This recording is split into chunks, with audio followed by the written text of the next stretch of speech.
মা টিনটিন, তুই ঘরে চুপটি করে বসে থাক।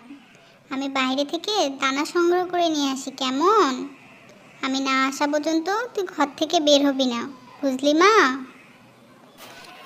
না মা না, আজ তুমি শস্যদানা নিয়ে এসো না। রোজ রোজ শস্যদানা খেতে আমার ভালো লাগে না। আজ তুমি আমার জন্য ফল নিয়ে এসো মা। নিয়ে আসবে তো মা? আজ আমার জন্য ফল নিয়ে আসবে তো? আজকে আমার ফল খেতে ইচ্ছা করেছে। আমার মেয়ে আমার কাছে ফল খেতে চেয়েছে আর আমি নিয়ে আসবো না?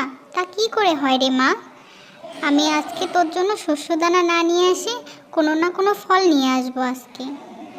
আমি যাই, বনে গিয়ে তোর জন্য ফল সংগ্রহ করে নিয়ে আসি। তুই ঘরে চুপটি করে বসে থাক। এই বলে টুনি উড়তে উড়তে বনের ভিতরে চলে যায়। গিয়ে ফলের গাছ খুঁজতে থাকে, কিন্তু কোথাও কোনো ফলের গাছ খুঁজে পায় না টুনি।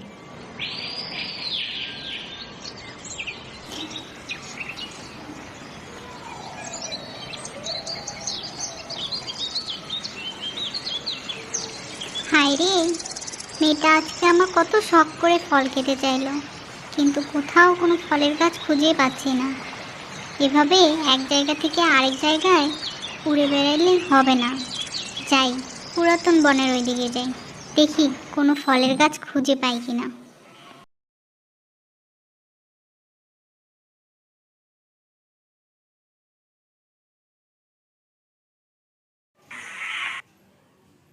এই কথা বলে টুনি উড়তে উড়তে পুরাতন বনের দিকে যেতে লাগলো।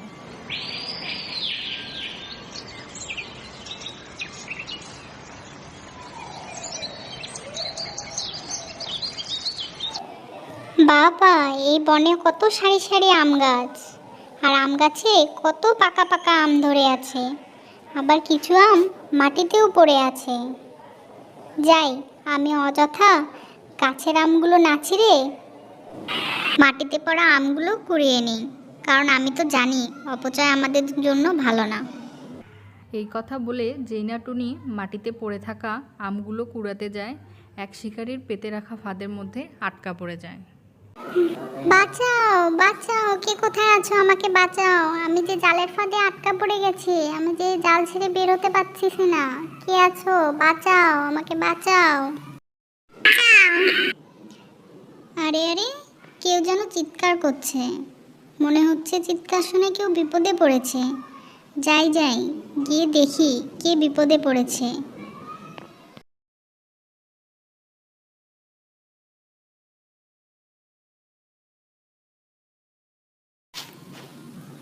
এ কি টুনি, তুমি?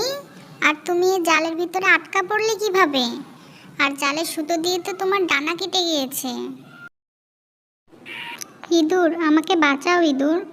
আমি এখানে নিচে পড়ে থাকা আম কুড়োতে এসেছিলাম, শিকারির পেতে রাখা জাল দেখতে না পেয়ে আমি জালে আটকা পড়ে গেছি ইঁদুর। শিকারি ধরতে পারলে আমাকে মেরে ফেলবে ইঁদুর। আমার বাসায় একটা ছোট্ট ছানা আছে ইঁদুর, বাঁচাও আমাকে ইঁদুর। আহা টুনি, তুমি চিন্তা করো না টুনি, আমি আমার ধারালো দাঁত দিয়ে তোমার জাল কেটে দিচ্ছি, তুমি একটু ধৈর্য ধরো টুনি।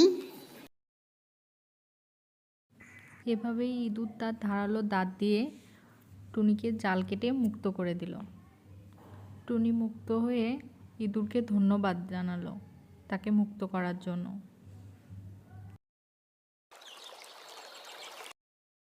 তো ডিম দিয়েছি, টোনা শহর থেকে এসে ডিম দুটো দেখলে অনেক খুশি হবে। যাই, প্রতিবেশীদের দিয়ে খবরটা দিয়ে আসি।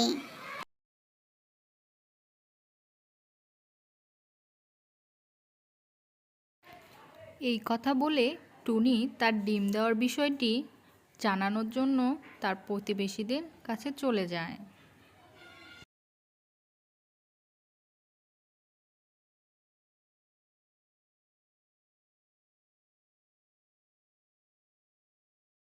এইদিকে ওই বনের উত্তর দিকে এক গুহায় এক চালাক শিয়াল বসবাস করত।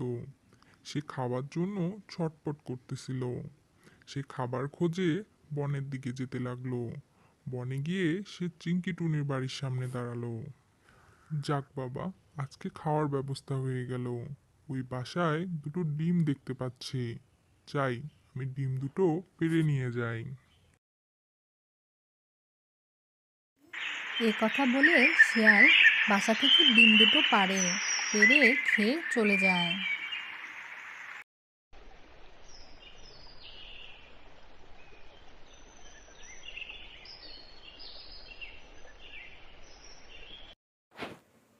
আর চিংকিটুনি বাসায় ফিরে দেখে তার ডিম দুটো নেই। হায় হায়, আমার ডিম দুটো কোথায় গেল? কে খেলো আমার ডিম দুটো? আমার এত খুশি এক নিমেষে শেষ হয়ে গেল। এসব বলে চিংকিটুনি কাঁদতে থাকে। এরপর বেশ কিছুদিন কেটে যায়। তারপর শিয়াল খাবারের খোঁজে বেরিয়ে পড়ে।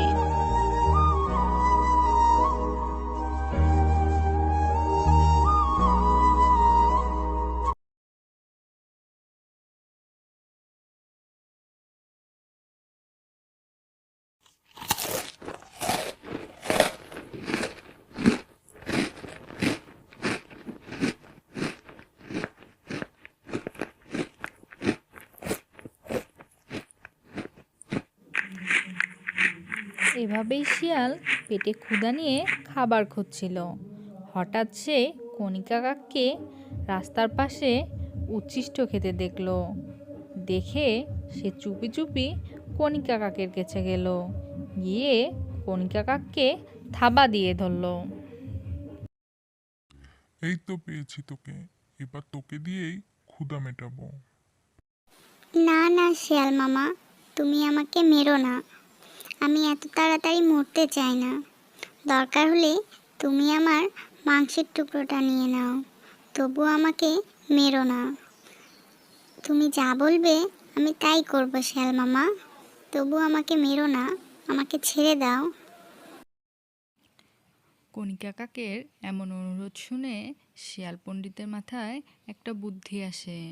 আর শিয়াল পণ্ডিত মনে মনে ভাবতে থাকে, আমার তো মনে হচ্ছে কণিকা আমার দাসী হতে চাচ্ছে। যাক, ওকে দিয়েই আমার খাবার খুঁজে নেওয়া যাবে। এখন তো খাবার খোঁজা খুব ঝামেলা। ওকে প্রাণের ভয় দেখিয়ে আমার দাসী করে রাখবো, আর ওর দ্বারায় আমার খাবার খুঁজে নেব। এভাবে আমার বেশ কিছুদিন কেটে যাবে। আর এসব কথা ভেবে শিয়াল কণিকা কাককে ছেড়ে দেয়। আর কণিকা কাকও তার কথা মতো শিয়ালের জন্য খাবার খুঁজতে বেরিয়ে পড়ে।